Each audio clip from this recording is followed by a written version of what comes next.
আমি এখন থাইল্যান্ড এম্বাসির দিকে যাচ্ছি, দেখি থাইল্যান্ড ভিসাটা লাগানো যায় কিনা। আর আমি আজকে সকালে একটু আর্লি উঠেছি, 1:30টার দিকে, ব্রেকফাস্ট করে এখানে যাতায়াত করার একমাত্র সহজ মাধ্যম হচ্ছে এটা। আর এরকম রিক্সা ব্যবহার করতে পারেন।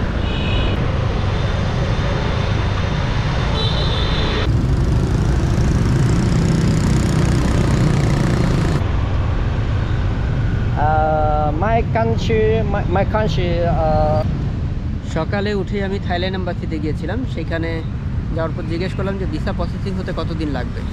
উনি জিজ্ঞেস করলো আমাকে আমি এখানকার রেসিডেন্ট কিনা, মানে বৈধ কোনো কাগজপত্র আছে কিনা এখানে থাকার। আমি বললাম না, আমি জাস্ট এখানে ট্রাভেল করতে এসেছি। বললো যে 15 থেকে 1 মাসের মতো সময় লাগবে। তারপর যেহেতু আমার হাতে সময় নেই, আমি সেইখান থেকে সরাসরি চলে গেলাম চায়না ভিসা প্রসেসিং সেন্টারে। সেখানে গিয়ে জিজ্ঞেস করলাম যে কতদিন সময় লাগবে। পাসপোর্টটা ভিতরে নিয়ে গেল এবং এসে জানালো যে আমার এখানে হবে না, আমার বাংলাদেশ থেকে ট্রাই করতে হবে। বাংলাদেশে যে ভিসা এম্বাসিটা আছে সেখান থেকে ট্রাই করতে হবে, যেহেতু এইখানে আমার বৈধ কোনো কাগজপত্র নাই, কিংবা আমি এইখানকার রেসিডেন্ট না, আমি যেহেতু ট্যুরিস্ট, আমাকে সেইখান থেকেই ট্রাই করতে হবে। দুইটা এম্বাসি ঘুরে ঘুরে আমি ক্লান্ত, তাই এখানে বসে একটু রেস্ট নিচ্ছি। আর বাচ্চারা টিকটক বানাচ্ছে, সম্ভবত বাচ্চাগুলি স্কুলে। আর এই ঝিলটা ঘিরে যেই রানওয়েটা তৈরি হয়েছে, মানে হাঁটার যথেষ্ট সুন্দর একটা রাস্তা। এই রাস্তা ধরে হাঁটতে অবশ্যই ভালোই লাগছে আমার। আমি এখন স্কুলের দিকে চলে যাচ্ছি, দেখবে আবার বের হবো। আমি এখন এটার মধ্যে প্রবেশ করব। আর এখানে প্রবেশ ফি হচ্ছে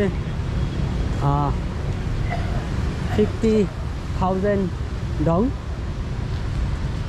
এটা হচ্ছে 50,000 ডংয়ের টিকিট, কিছুক্ষণ আগে কাটলাম।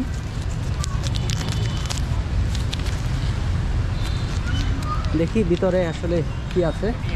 Thank you. এখানে একটা ব্রিজের মতো করা আছে, কাঠ এবং লোহা দিয়ে তৈরি করা।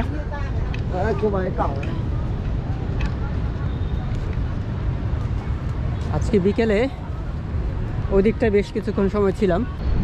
এইখানকার ওয়েদারটা খুব ভালো, কারণ পানিকে স্পর্শ করে বাতাসগুলো আপনার গায়ে এসে পড়বে, একটা ঠান্ডা ঠান্ডা ফিল আছে। যদি এখন সন্ধ্যা নেমে আসছে, আমি একটু ভিতরটা দেখে আসি। এখানে ওয়াশরুমের ব্যবস্থা আছে, এখানে সম্ভবত শপিং করা যাবে এবং কিছু। পরে যাচ্ছি, যেহেতু সন্ধ্যা হয়ে যাচ্ছে, আমি একটু বাহিরটা ঘুরে দেখি। এটা কিসের প্রতীক জানি না, ভিয়েতনামের কিছু একটা হবে। ছবি তোলার জন্য খুব পারফেক্ট। ভিতরে এখন যাচ্ছি না, বাহিরটা গিয়ে ঘুরে দেখি। এখানেও তাই, একটা মিউজিয়ামের মতো করা আছে। পরে যাচ্ছি। এই জায়গাটা হচ্ছে লেগের দক্ষিণ পাশ, একেবারে বাতাস এসে সরাসরি আপনার গায়ে এসে পড়বে। আমি একটা সেলফি নিয়ে নেব এখান থেকে, চমৎকার একটা ভিউ আসবে এই যে এখান থেকে। এখন একটু ভিতরটা ঘুরে দেখি।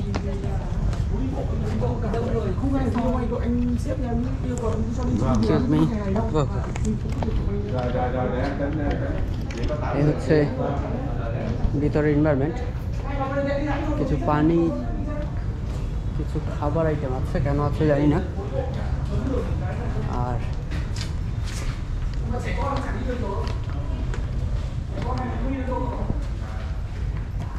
খুব সাজানো গুছানো টিপটপ কিছু গিফট আইটেম, সম্ভবত ওনাকে এই গিফটগুলো দেওয়া হয়েছে।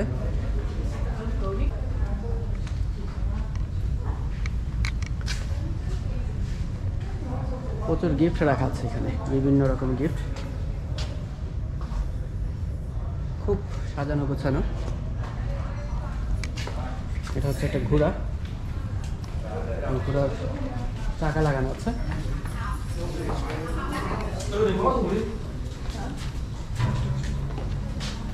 এখানে ওনারা গিফট নিয়ে যাচ্ছে। ভিতরের যে অংশটা সেখানে ক্যামেরা ব্যবহার করা নিষেধ। আমি এই অংশটা একটু ঘুরে দেখি।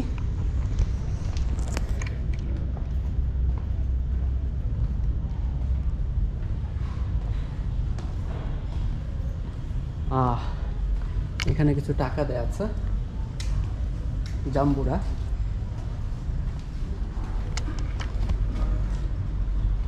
ওকে, যাক, সেখানে ক্যামেরা নিয়ে যাচ্ছি না। মোটামুটি এই হচ্ছে,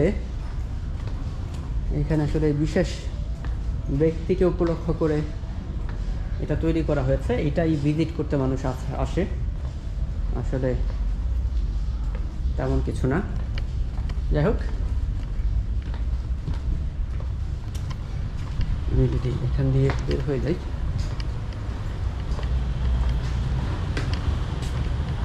আচ্ছা, এখান থেকে গিফট আইটেম কিনে গিফট দেওয়ার সুযোগ আছে।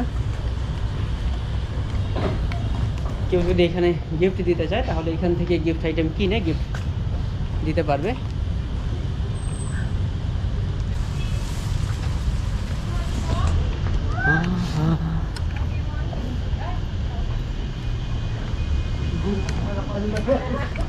যাই হোক, Dapat meron tayong ganyan. এখানকার লাইটিংটা একটু ভিন্ন, লাল হয়ে আছে। ওই যে ভিতরে যেই বিশেষ ব্যক্তিকে দেখলাম তার সাথে বোধহয় লালটা যায় আর কি।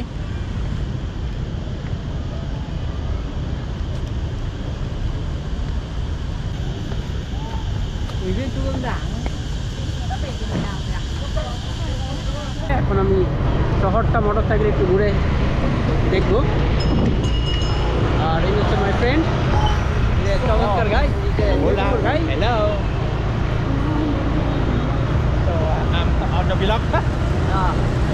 This first, so you come back later.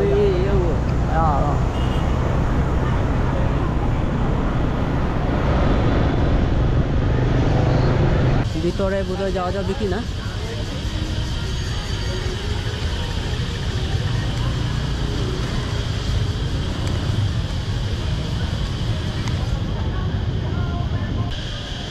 দেখি এখানে দেখার মতো কি আছে। আসলে আমি যার মোটরসাইকেল দিয়ে আসলাম উনি 2 দিন যাবত আমাকে ফোন দিচ্ছিলেন। প্রথম দিন পরিচয় হয়েছিল কফি হাউসের পাশে। আজকে ওনার বাইকে আসলে একটু ঘুরে বেড়াই, যেহেতু শহরটা, আর হয়তো ওই খ্রিস্টান চার্চের ভিতরে লোকজন আছে। আমি একটু ভিতরে যেতে চেষ্টা করি, এখানে সম্ভবত চার্চটা রানিং আছে।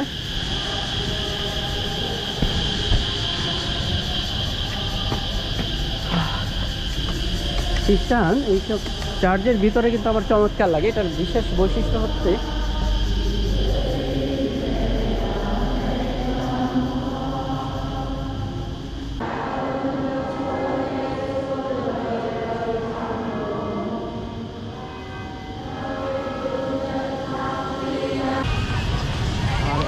আর্কিটেকচারগুলো বহু বহু বহু বছর আগের।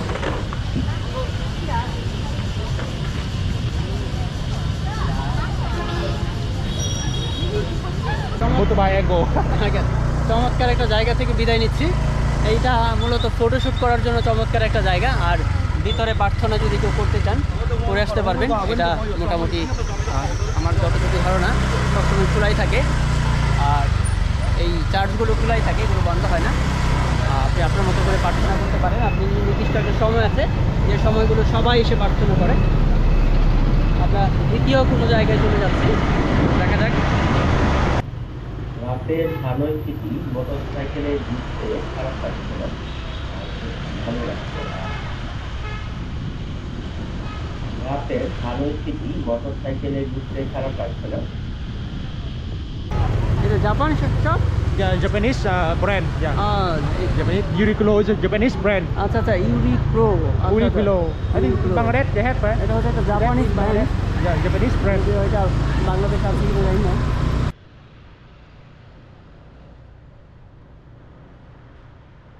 House. Yeah. Very. It's not open now. But you can stick the facade from the in front of.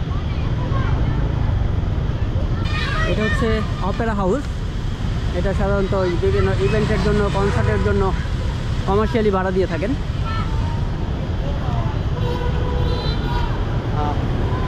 Opera হাউসটার কালারটা হচ্ছে সাদা, এটা বিভিন্ন লাইটিং করে একটু ভিন্ন কালার দেখা যাচ্ছে।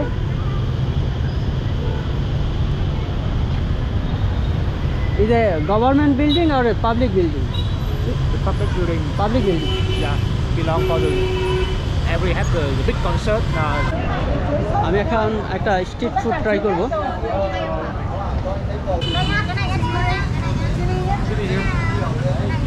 100. 100. 70. Yeah. 70. Oh, you can one zit and one zit for one bread, one pork and one chicken, one bread. Okay, You want? okay, done. Good. Hey, Chili. you want the chili or the ketchup?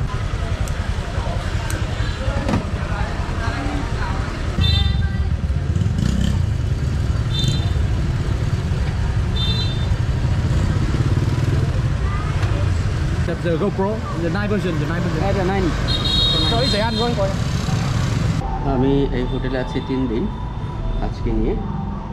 আর এখান থেকে আজকে একটা package booking করেছি আলমগীর জন্য, day package. Try করতেছি এটাকে change করে 2 day 1 night করা যায় কিনা, দেখা যাক। আর এটা হচ্ছে এখানকার এনভায়রনমেন্ট। এখানে কিছু অপশন আছে। এটা হচ্ছে ওই সকালে ব্রেকফাস্ট ইনক্লুডিং। সে 8:40-এর দিকে আমাকে বাস এসে এখান থেকে নিয়ে যাবে, এই জন্য অপেক্ষা করছি। এইখান থেকে 8:40-এ নিয়ে গেলে রাত 11টা, 10:30, 11টার দিকে আবার এখানে নামিয়ে দিয়ে যাবে। 2 ডে 1 নাইটের প্যাকেজগুলো আজকে বুক করা আছে, যেহেতু আগামীকালকে রবিবার, সম্ভবত আমার ডে ট্যুরটাই দেওয়া হবে। বাস আমাদের চলে এসেছে।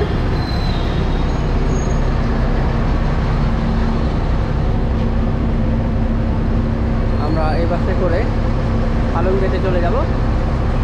SM. SM, yeah. Where you from? Bangladesh. Bangladesh? Yeah.